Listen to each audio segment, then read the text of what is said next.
Introduction. Welcome to the session on environmental studies.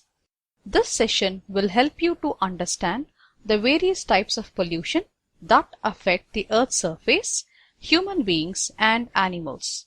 At the end of this session, you will be able to get introduced to environmental pollution, classify the types of pollution, know about ozone depleting substances, familiarize with hazardous waste and solid waste management, understand wastewater disposal and storage of petroleum, know about toxic waste, perform pesticide management and radioactive material management. Environmental pollution. Lack of pure drinking water, usage of nose masks, increasing diseases are the common cause for the environmental pollution. Environmental pollution is the adding of impurity to the environment. Environmental pollution affect air, water, soil and other natural resources. We face these kinds of environmental consequences in our day-to-day life.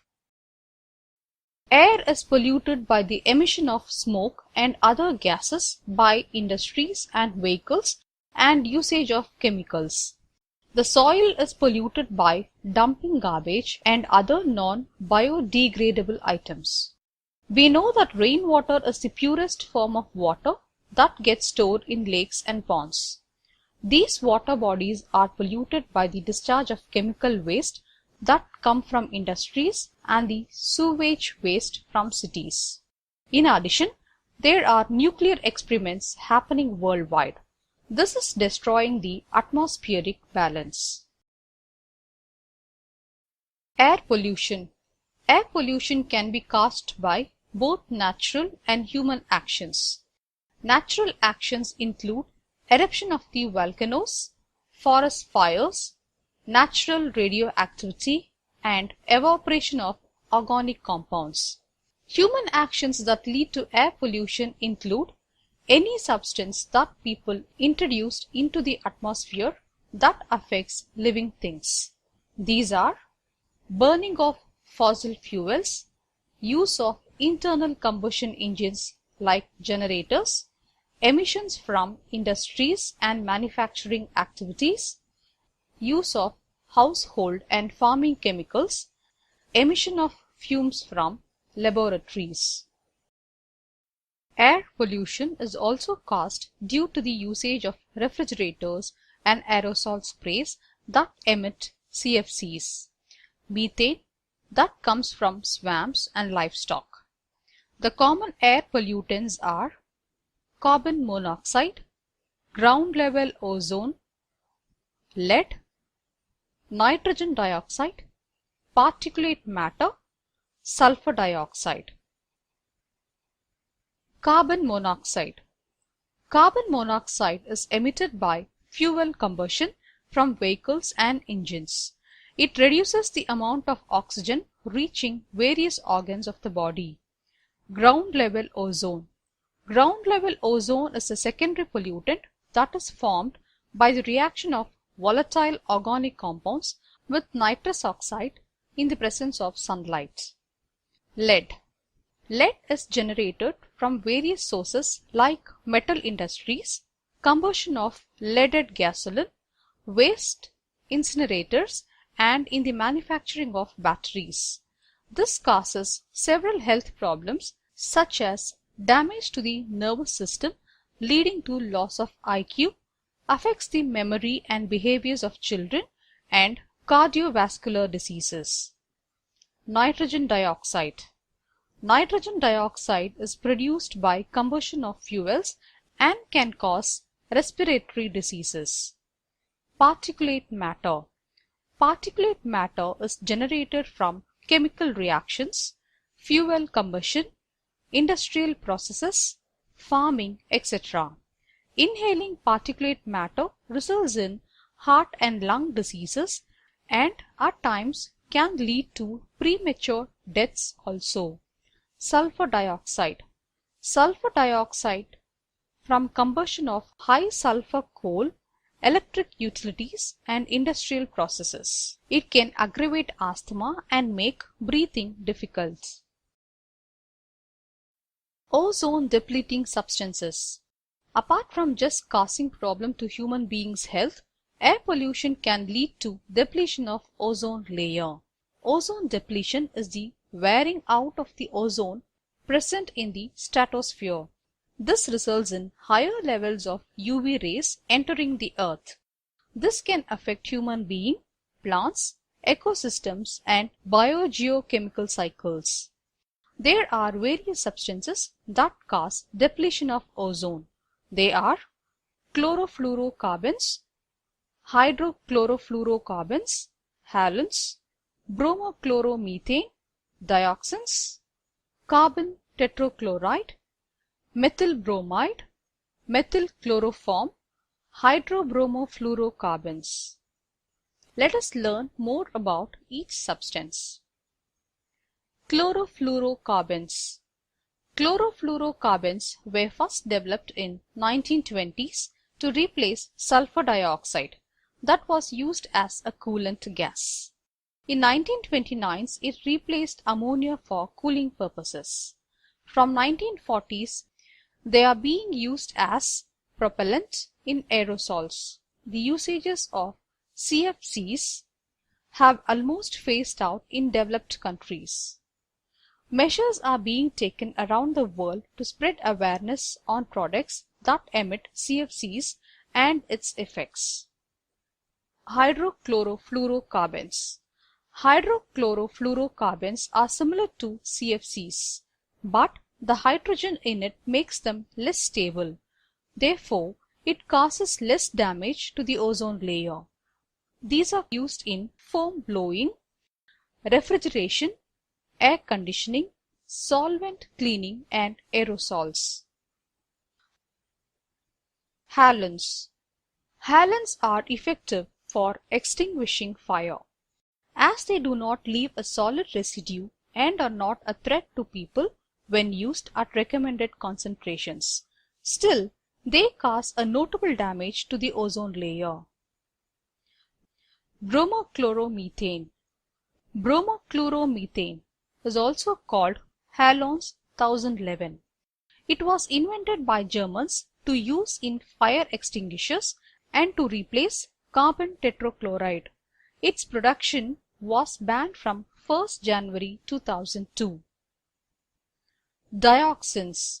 Dioxins are a class of chemical contaminants that are formed during combustion processes such as waste incineration, forest fires, and backyard trash burning, as well as during some industrial processes such as paper pulp bleaching and herbicide manufacturing. Carbon tetrachloride is a widely used raw material for the production of CFCs. It is interesting to know that it is also used in producing various other chemicals that do not cause depletion of ozone layer. Methyl bromide. Methyl bromide is widely used in agriculture as a fumigant. Methyl chloroform. Methyl chloroform is used as a solvent in adhesives, cleaners, and degreasers. Hydrobromofluorocarbons. Hydrobromofluorocarbons were banned in all countries in 1996. These substances break down in the lower atmosphere.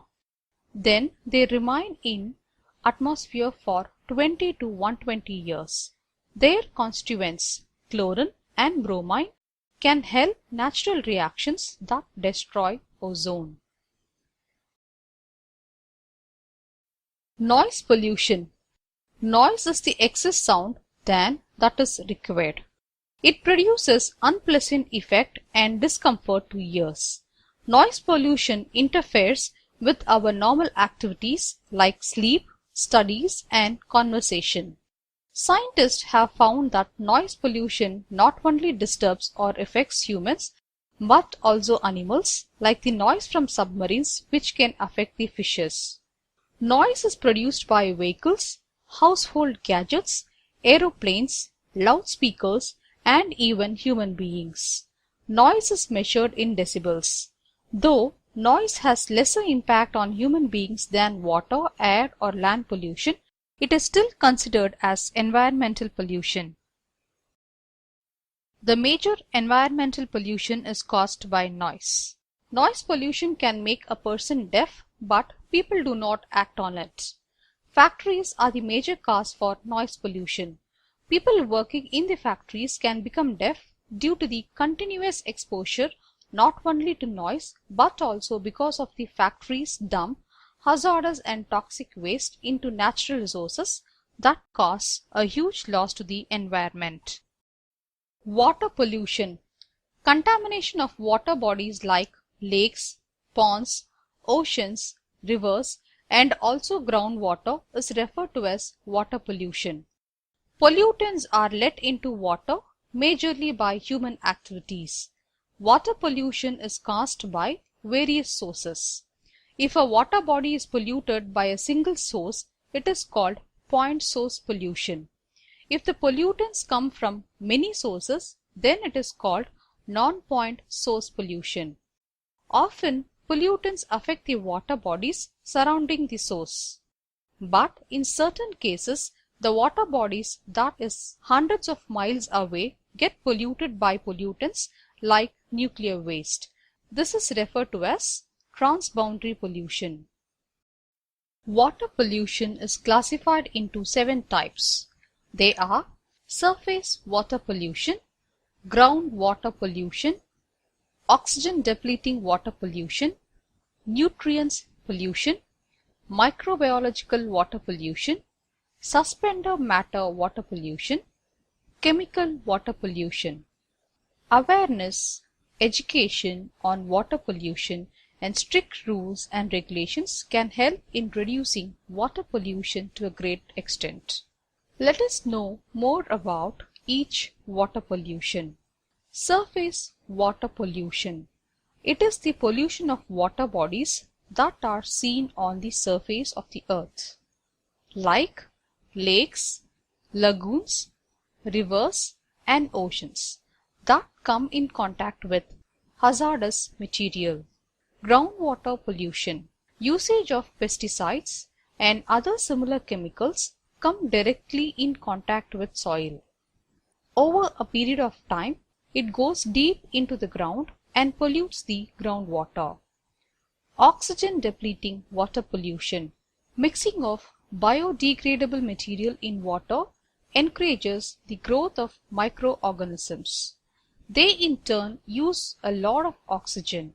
When oxygen reduces, the aerobic organisms die and anaerobic organisms increases in number, producing harmful toxins like ammonia and sulfides.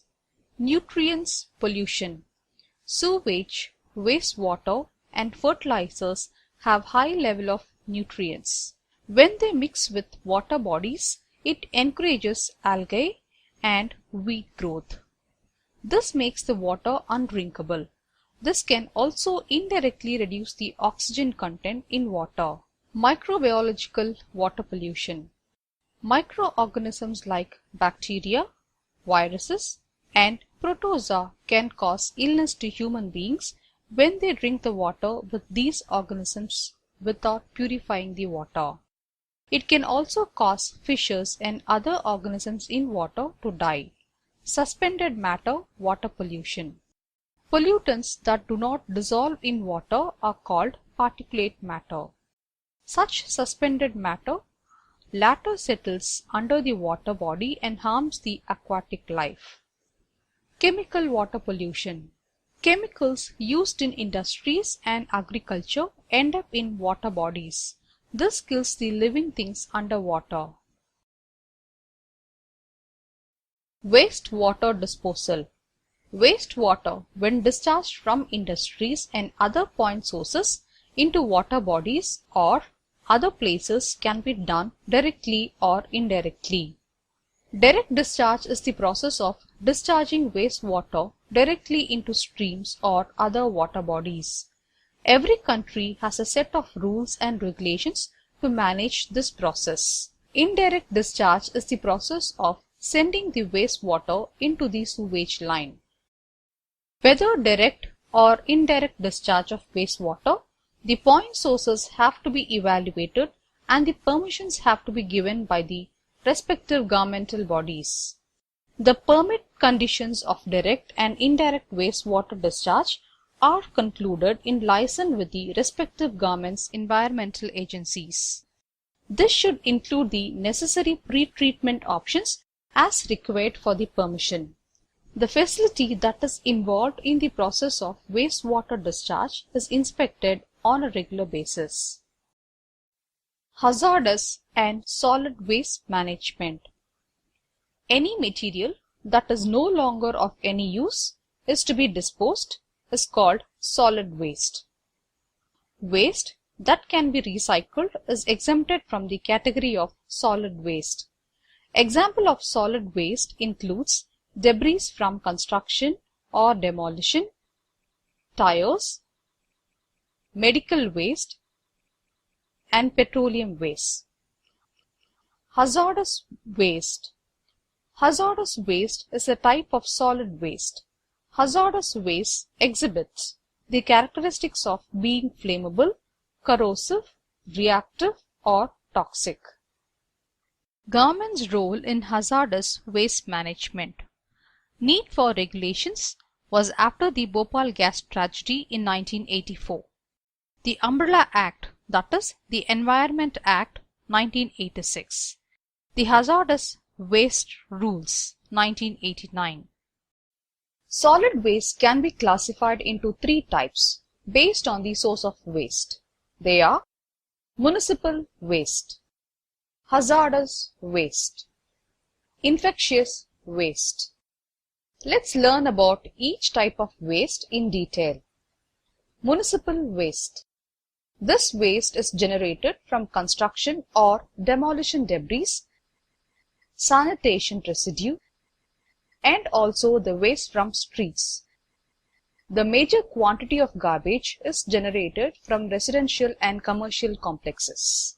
The amount of municipal waste is increasing day by day with the growing commercial building and complexes. Over the years, with the rapid growth of consumer market, the non-biodegradable waste is also increasing. Hazardous waste. Industrial and hospital waste is considered as hazardous waste as they contain toxic substances. Hazardous waste can be toxic to humans, animals, and plants as they are mostly inflammable or explosive and react to certain things when exposed to. It is to be noted that even certain household waste like batteries, paints, and old medicines are considered hazardous. Infectious waste. Hospital waste like sharps, soiled waste, disposables, cultures, discarded medicines, anatomical waste, and chemical waste. This waste poses a high threat to human health if it is not handled or disposed in a scientific way. Storage of petroleum. We know that petroleum is a flammable material and it considered to be hazardous. Before arriving at what kind of storage would be suitable, it is imperative to analyze certain parameters. They are type of material, volume, surrounding conditions. Let us learn about each parameter in detail. Type of material. The material that is to be stored has to be analyzed. It is important to ensure that other parameters like storage material and location ensure safety for this specific type of material. Volume. The amount of material that the storage unit has to hold at a given point has to be determined. In addition to this, it is necessary to estimate the maximum period for which the material will be stored in the storage unit. Surrounding conditions. The surrounding conditions of the tank, keeping in mind the safety of the location, has to be concluded upon. This will include the piping, the groundwater level, nearing properties, utility lines and service points. Toxic waste. Toxic waste is the material which is often found in chemical form, which can cause harm to living creatures. The most dangerous toxic wastes are mercury, lead, radon, asbestos. Let us learn about each toxic waste. Mercury. Mercury is released through emissions from manufacturing. Often products that use mercury can break and cause mercury to spill. This can evaporate and become invisible toxic vapor. Such products have to be stored safely. Lead. One common product that has lead is paint. Lead is also present in candies, contaminated soil, jewelry, and drinking water. It is also found in plumbing equipment, soldered tanks, and valves. When lead enters human body, it can cause permanent damage. Radon.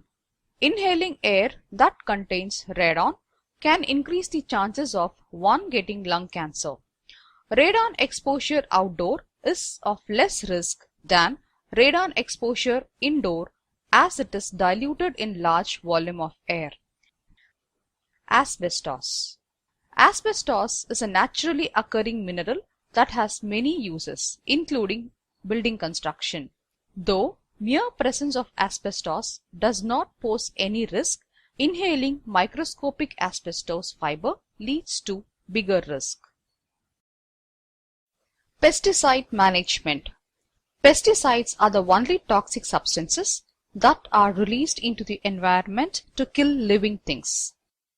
The use of toxic pesticides has become so widespread that we can find pesticides in the air we breathe, the food we eat, and the water we drink.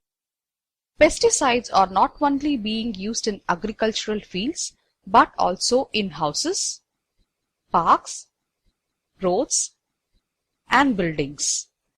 Pesticides affect human health in a lot of ways, ranging from short-term impacts like nausea, headaches, to long-term chronic impacts like cancer and reproductive harm.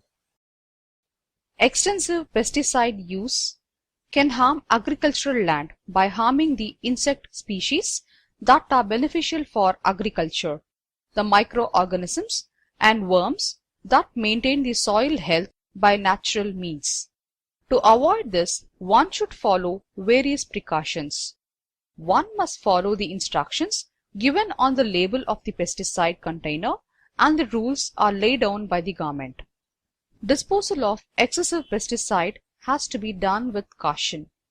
Alternate measures have to be adopted to reduce the use of pesticides. This can be done by employing mechanical and physical controls. Radioactive material management. Management of radioactive material and radiation plays a vital role in environmental pollution. Any activity that produces or uses radioactive material will generate radioactive waste. Examples of such activities include processes in industry, medicine, defense, and scientific research. The form of radioactive waste can be solid, liquid, or gaseous. The radioactivity of a material can last for few hours or even up to the thousands of years. Proper disposal of radioactive waste is very important in maintaining the public health and the environment. Finding suitable disposal facility that are capable of containing radiation for the required period of time is tough. Safety precautions have to be taken to avoid leakage of radiation, as such an event might result in great loss. It is also necessary that every person working in nuclear plants or any place that uses radioactive material are well educated about its effects and take utmost care while performing the activities. E-waste. Electronic waste comprises of waste electronic or electrical goods which are not fit for their originally intended uses. These include items such as computers, cellular phones, stereos, refrigerators, air conditioners, and other consumer durables, etc. E-waste is not hazardous waste. However, the hazardous constituents present in the e-waste render it hazardous when such wastes are dismantled and processed, since it is only at this stage that they possess hazard to health and environment. E-waste guidelines. The guidelines, notified in April 2008, basic guidance document identifying and recognizing fundamental principles. Producer responsibility. RoHS, restriction on hazardous substances. Best practices. Insight into technologies for various levels of recycling. The guidelines explicitly mention the need for a separate legislation for implementing producer responsibility. Legislations and framework governing e-waste. There are various legislations cover different aspects of e-waste. They are the Hazardous Waste Management and Handling Rules 1998 as amended in 2008 for toxic content registration mandatory for recyclers. Municipal Solid Waste Management and Handling Rules for Non-Toxic Content. Basel Convention for regulating transboundary movement. Foreign trade policy restricts import of second-hand computers and does not permit import of e-waste. Guidelines by Central Pollution Control Board 2008. Biomedical Waste Management Act. Proposed e-waste rules.